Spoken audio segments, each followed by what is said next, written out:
तो बच्चों देखो, कल तक हमने कहाँ तक कर लिया था। मैंने सारी वैलेंसीज वगैरह सिखाती थी, अनायन कटायन सारी चीज़ें बता दी थी आपको। मैंने बोला था कि कल हम सीखेंगे फार्मूला बनाना कि कोई कंपाउंड का क्या फार्मूला होता है, किस तरीके से। जैसे H2 है तो उसमें 2 ही क्यों लग रहा है H पर, वो सारी चीज़ें सीखेंगे।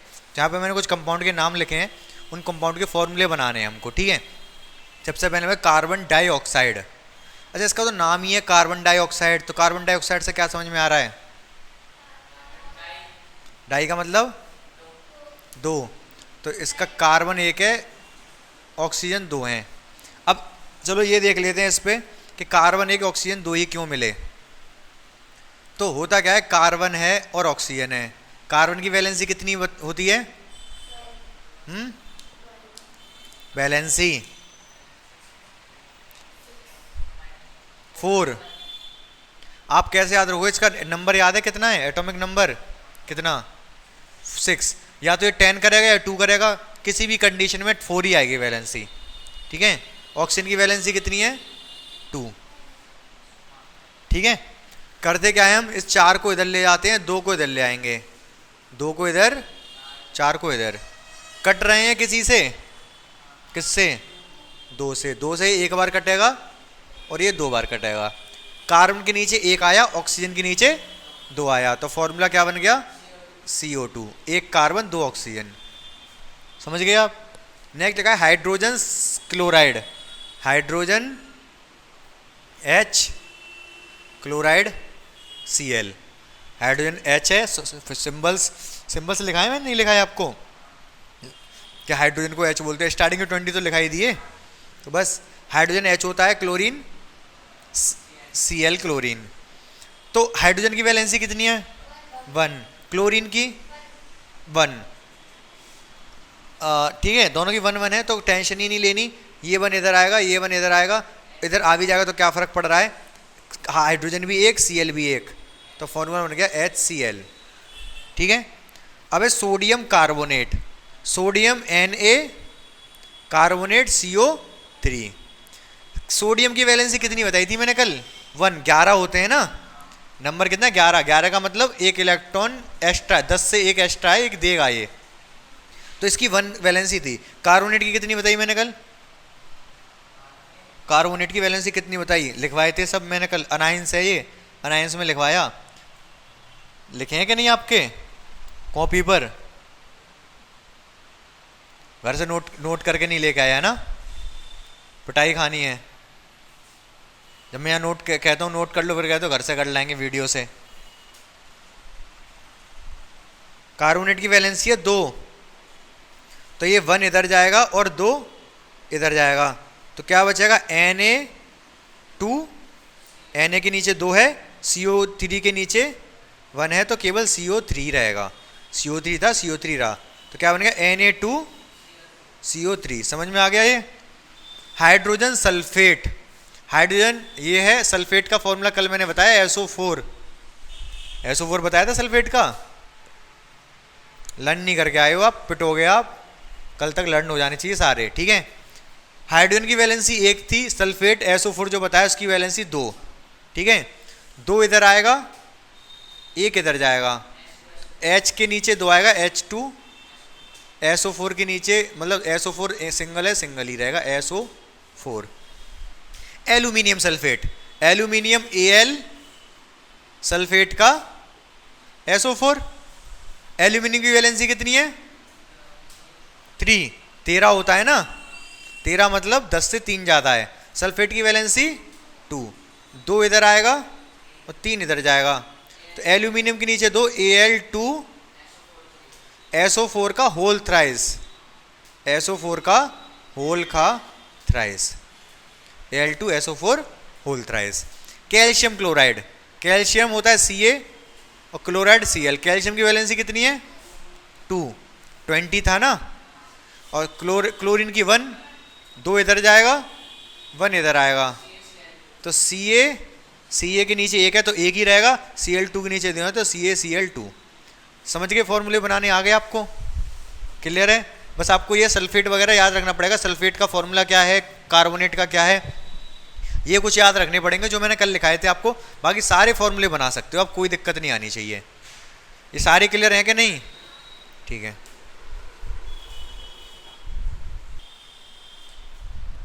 मैंने आपको बताया था सल्फाइड, सोडियम का मतलब एन एन ए, सल्फाइड मैंने बताया IDE आए तो केवल एस, सल्फाइड सोडियम तो अपनी जगह पर, सल्फाइड का मतलब बताया SO3, सल्फेट का मतलब क्या बताया? SO4। इसकी वैलेंसी 1 होती है, सल्फर की 2 होती है, पता है आपको 16 होता है तो 2 ही होगी, तो 2 इधर आ जाएगा, 1 इधर आ जाएगा, तो Na2, S के नीचे 1 तो केवल S। सेम यहाँ पर इसकी 1 इसकी 2, 2 इधर आ जाएगा, 1 इधर आ जाएगा, तो Na2SO3, इधर 2 इसकी 1 इसकी, 1 इधर आ जाए, उल्टा लिख दिया, 1 इसकी वैलेंसी 2 इसकी, तो 1 इधर 2 इधर, तो क्या हो जाएगा Na2SO4। समझ गए? तीनों याद रखना, ये IDE ITE ATE, ठीक है। इसी के जैसा एक और होता है, वो और करा दे रहा हूं मैं। बताओ इनका, बताओ कैल्शियम का क्या होता है? Ca, नाइट्राइड, नाइट्राइट, नाइट्रेट, यहां क्या N, यहां क्या N, क्या आएगा NO3, और यहां नहीं, नाइट्रेट होता है NO3, तो नाइट्राइट क्या होगा? हाँ 2, एक कम, IT वाला एक कम होता है, AT वाला तो सबसे लास्ट होता है, ठीक है। इसकी वैलेंसी कितनी होती है? N की वैलेंसी कितनी होगी? नाइट्रोजन की वैलेंसी कितना होता है नंबर? तो 3 लेके 10 करेगा, तो इसकी 3 होती है, इसकी 2 होती है, 3 इधर जाएगा, 2 इधर जाएगा, Ca3N2, इसकी वैलेंसी 1 होती है, इसकी 2 होती है, 2 इधर जाएगा, 1 इधर, CaNO2 होल ट्वाइस, 2 आए ना, यहाँ पर भी आ जाओ, इसकी 2 इसकी 1, 1 इधर 2 इधर, तो CaNO3 होल ट्वाइस। समझ आ गई ये भी?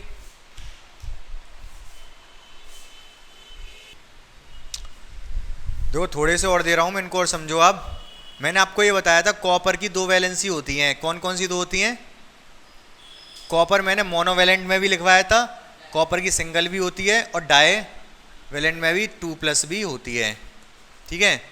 आयरन की मैंने बताया था डाईवैलेंट में 2+ और ट्राईवैलेंट में 3+, ठीक है। तो अगर थोड़ा नीचे लिख ले रहा हूं इसको, Fe2+, Fe3+, तो जो 2+ कम वाले को बोलते हैं, ऐसा ये कॉपर है तो Q+ बोलेंगे, क्या QPROUS, और 2 ज्यादा वाले को बोलते हैं क्यूप्रिक, हाँ ठीक है।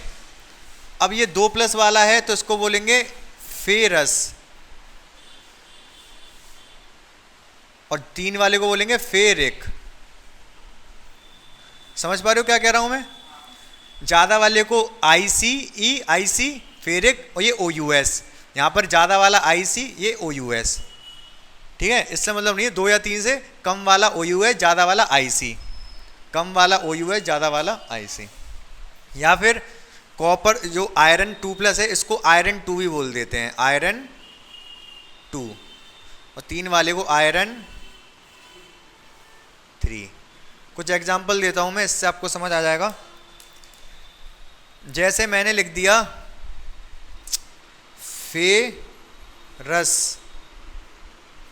फेरस ऑक्साइड,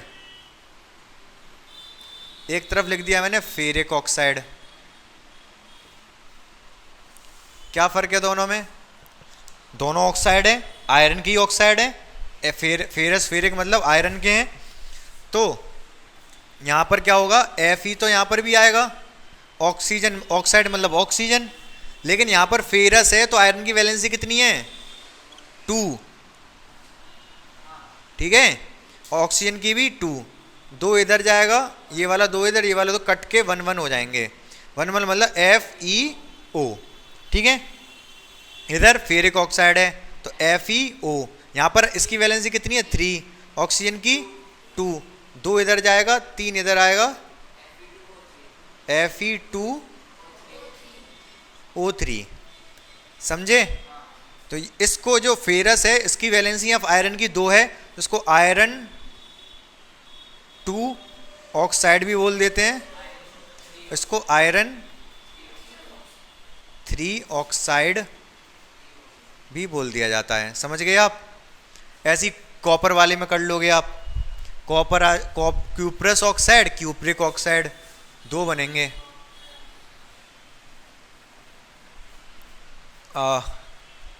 और मैं आपसे पूछता हूँ, मुझे आप फटाफट फॉर्मूला बता दो फेरिक सल्फेट का, फटाफट से इसका फॉर्मूला बता दो मुझे अब आप।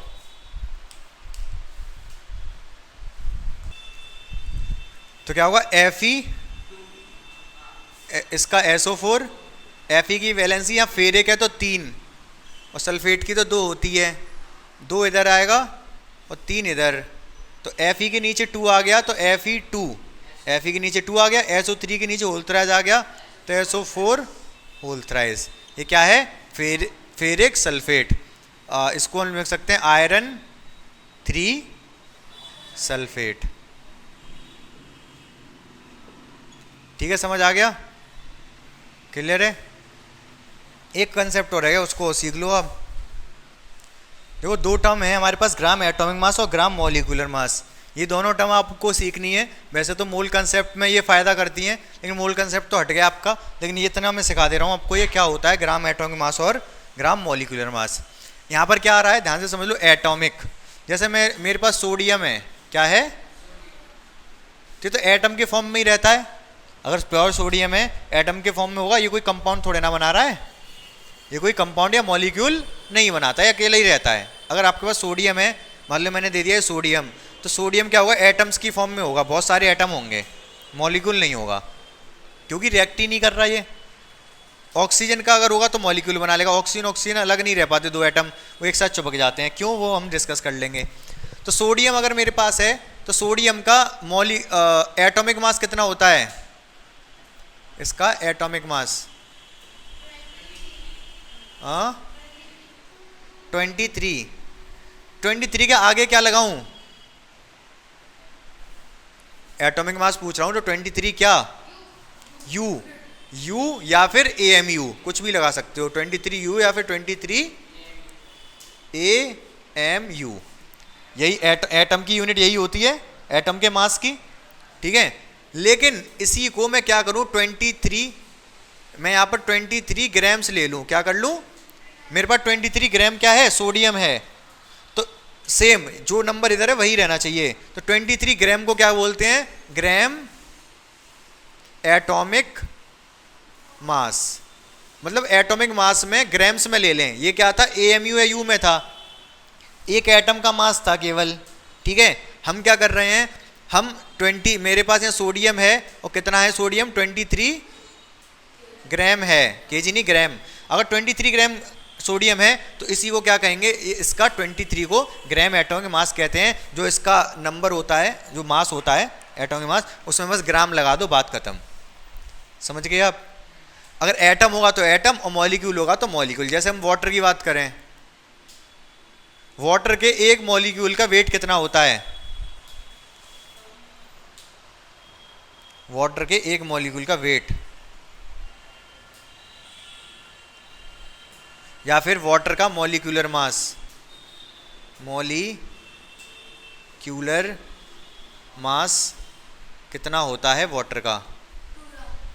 अरे हाइड्रोजन का एक होता है, 2 हाइड्रोजन है, 2 तो यही हो गया। ऑक्सीजन का कितना होता है? मैंने मॉलिक्यूलर मास निकालने नहीं सिखाया ना अभी आपको, मॉलिक्यूलर मास सिखा तो दिए, सिखा दिए हैं। तो हाइड्रोजन के 2, एक और एक 2 हो गए, ऑक्सीजन का 16, 16 और 2 18। तो जो वाटर का मॉलिक्यूलर मास कितना होता है 18, क्या आगे क्या U या फिर 18 AMU।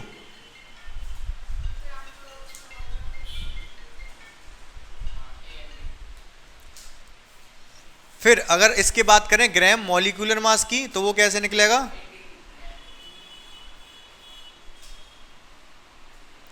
तो वो हो जाएगा आपका 18 ग्राम। अगर 18 ग्राम है, ये क्या है, ग्राम मॉलिक्यूलर मास है किसका, वाटर का। बस ग्राम लगा देना है, बहुत आसान सी चीज़ है। समझ में आ गया आपको। तो ये चैप्टर हो गया आपका फिनिश। अब आपको क्या करना है, क्वेश्चन की प्रैक्टिस करनी है, जितनी ज़्यादा कर सकते हो उतनी ज़्यादा प्रैक्टिस, सारे क्वेश्चन करके लेके आने हैं।